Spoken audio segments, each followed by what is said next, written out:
6 லட்சத்துக்கு மேல காலி பணியிடங்கள் இருக்கு, ஆனா நிரப்பவே இல்லை அரசு அப்படின்னு சொல்லிட்டு ஒரு குற்றச்சாட்டு முன் வச்சிருக்காங்க சார். டைஃபின் என்னன்னு தெரியுமா? ஒரு அமைப்பு.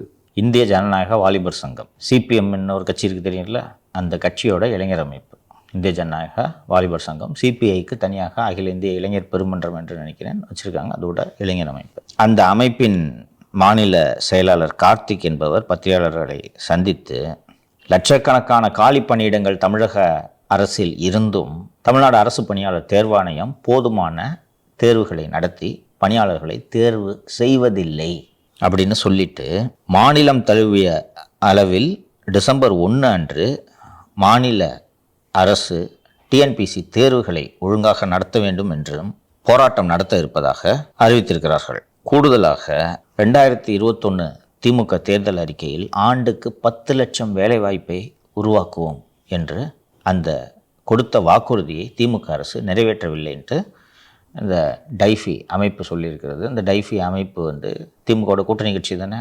அவங்க கண்ணாடியை தூக்கி ஸ்டாலின் முன்னாடி காட்டுறாங்க. வருஷத்துக்கு 10 லட்சம் உருட்டுனீங்களே எங்கன்னு கேட்குறாங்க. யூசி இந்த டிஎன்பிசின்றது ஒரு டிஎன்பிசி மூலமாக தான் அரசுக்கு ரெக்ரூட்மெண்ட் நடக்குது. ஸ்லோவாக இந்த கவர்மெண்ட் வந்ததுலேருந்து ரெக்ரூட்மெண்ட் ப்ராசஸை குறைச்சிக்கிட்டே இருந்தாங்க. வேறு எந்த அரசிலும் நடக்காத வகையில் தேர்வு முடிந்து முடிவுகள் வெளியானால் கூட அப்பாயின்மெண்ட் தரதில் தாமதம், இல்லைன்னா தேர்வு வச்ச பிறகு முடிவுகள் வெளியிடுறதுல தாமதம். இது மாதிரி பல சிக்கல்கள் இங்கே ஏன் வருதுன்னு கேட்டிங்கன்னா, எல்லாம் சுற்றி எங்கே வருதுன்னா நிதி நெருக்கடியில் வருதுமா. இப்போ 8000 போஸ்ட் வேக்கண்ட், 8000 போஸ்ட்டுக்கு எக்ஸாம் நடத்தியாச்சுப்பா. சரியா? இந்த 8000 போஸ்ட் எப்போ வேக்கண்ட்டாக இருந்தது ஆச்சு? ஓவர் பீரியட் ஆஃப் டைம், ஒரு 3 வருடங்கள் அல்லது 4 வருடங்களில் 8000 போஸ்ட்டு வேக்கண்ட்டாக ஆயிருக்கு.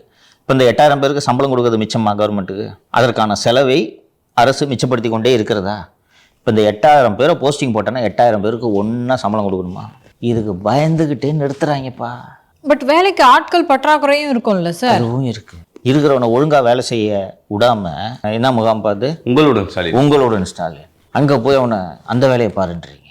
அங்கே போனால் ஒரு குடிசையும் போடுறது கிடையாது.